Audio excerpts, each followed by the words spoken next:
Of all the people who turned out for the search today, there was one person who was conspicuous by his absence. I got nightmares in my head, I fear thoughts build up until I can't feel. My mind fills up into a creature, and it haunts me somewhere much deeper. I got nightmares in my head. Hello and welcome to True Crime Rocket Science, the most authentic voice in true crime. In the opening seconds of the new Netflix docuseries, a simple script appears on screen. He maintains his innocence to this day. But it's not hard to see red flags. Scott may have been crafty and sly, but he was also lazy, and he made some dumb mistakes right out of the gate. In this analysis, we'll examine 7 sparkling insights that you may not know about, or perhaps didn't appreciate the full significance of it, or perhaps you've forgotten, since this crime took place in Modesto over Christmas 22 years ago. A couple of months ago, I was in Modesto myself. It made for quite an interesting drive. I'll talk about that if you'd like me to. And so before we get to the rest of this analysis, if you enjoying this content, please subscribe. I'm going to be continuing this series on this Netflix docuseries, so if that's your cup of tea, then make sure you don't miss the notifications. If you find this analysis worthwhile, please like, share, leave a comment. You can also hit the thanks button. You can also read one of the 3 books I've written on this case, and let's get started. Number 1, golf or fishing. Scott Peterson clearly went to a lot of trouble, not only to have a solid alibi, but also to make 1,000% sure that he'd gotten rid of Lacy, that she'd never be found. And yet for all the pre-planning, San Francisco Bay Currents, buying the boat and keeping his pay stubs for the trip to the Berkeley Arena, and I've actually been there as well, he made some incredibly dumb mistakes. He told some people he'd gone to play golf. He was very inconsistent in where he said he was that day. That's already a big red flag. How can I help you? Yes, my son-in-law called. He was playing golf morning at 9:30. Told me he went fishing and that was his plan for the day. Play golf at the club or go fishing. A neighbor, Krigbaum, also said that he came over. In a police statement, he said that Scott Peterson came over. He told me he was golfing all day and he tried to phone her. So you can see quite a lot of inconsistency there. He told the detective during an hour-long cross-examination that because the weather was cold, he changed his mind about playing golf and went fishing instead. Does that make sense? Surely it's the other way around. If it's cold and windy, you wouldn't go all the way out to San Francisco Bay, get in a boat to get cold, wet spray blown in your face.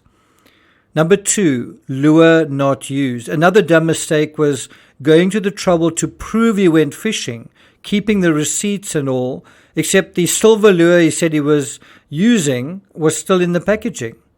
Number 3, did Lacy take McKenzie for a walk? Let me ask you that question right now. In terms of the fabric of this case, in terms of the facts of this case, was the last thing that Lacy did take McKenzie for a walk?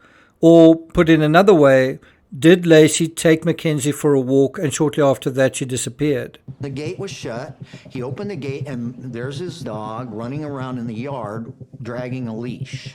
So the fact is a neighbor did find McKenzie walking around in the garden and actually put McKenzie into the back garden. And so the story was that Lacy went missing while walking McKenzie in the park. Scott said when he arrived home that afternoon, he found McKenzie outside, certainly in the back garden area, but outside, dragging the leash. Now, this is quite a convoluted aspect of the case. I'm not going to go into this into too much detail here. We can actually spend a video analyzing just this particular aspect of it. But I don't think Lacy ever went for a walk, and I don't think she was in the park either.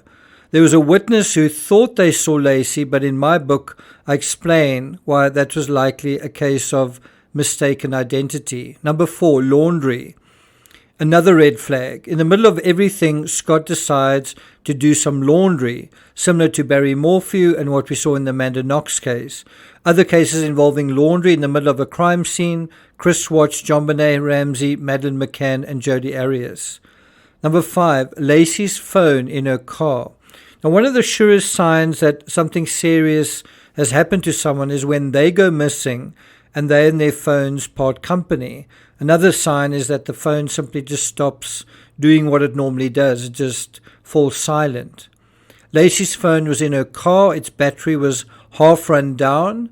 Did Lacy really go for a walk without taking her phone along? Number 6, hands in pockets. The detective who interviewed Scott noticed he was very casual, too casual. He said that Scott referred to him not as a detective but as Al, and that they were on a first-name basis within minutes of meeting each other. Scott, while interviewed, also dug his hands into his pockets. Do you remember a reporter interviewing Scott and finding that he had cuts on his hands? I think he brought it up to her. Another intertextuality with the Amanda Knox case in terms of cleaning up was that there was a wet mop. Another story that is out there is that the kitchen was spotless. Mm-hmm. And in fact, there was still a wet mop around, which indicated somebody had cleaned something very recently. Lacy was mopping the floors when I left that morning. Either play golf or go fishing. I chose fishing that day, which is, a choice I made, and I obviously regret now. I could just decide to stay home. But how does that make sense if Lacy wasn't home anyway, if Lacy took the dog for a walk? So that's another inconsistency in his statement. Now, in terms of the hands in the pockets, do you remember a reporter interviewing Scott and finding that he had cuts on his hands? I mean, trying to locate that interview can't so far. If you can, please leave a link in the comments. In any event, that's why I think he had his hands in his pockets. There are also smears and smudges of blood on the upholstery on the inside of Lacy's vehicle. I suspect Scott injured his fingers while working with chicken wire. There's also a pliers, the kind of thing that you would use to cut that, including a needle-nose pliers. And of course, a roll of chicken wire was found on the back of his truck. Any idea what the chicken wire was for? Number 7, you have a boat? This is also a huge red flag. Besides hiding the fact that he had a mistress, just like Chris Watts did, Scott Peterson also hid the fact that he had a boat. Now, why would he do that? Lacy didn't know about the boat, although Scott said that she did. Neither did her mother, and virtually no one else knew about it either. Even more peculiar, Scott never brought the boat home. It was never on the driveway. Instead, he kept it in his man cave at his warehouse. This is also where he fashioned several concrete anchors to weigh Lacy's body down, and where he made internet searches to eBay to sell Lacy's jewelry. I think one thing that a lot of people don't realize is people think that he had the boat all along and that he fished often, and this is really the first time that he'd taken that boat to the marina. So you really get the feeling that he bought the boat for the purpose of committing this crime. That's how premeditated it was. Did you know that? Now, all of these insights come from watching just the first 20 minutes of episode 1 of the 3-part series. Would you like me to continue? If so, let me know in the comments. Also, what case do you think may have inspired Scott Peterson in terms of his criminal intertextuality? What case do you think gave him ideas? Here's a hint. Think about the date when this crime happened. If you want me to deal with that aspect, the criminal intertextuality, let me know in the comments. Thank you for listening, and I'll see you guys next time.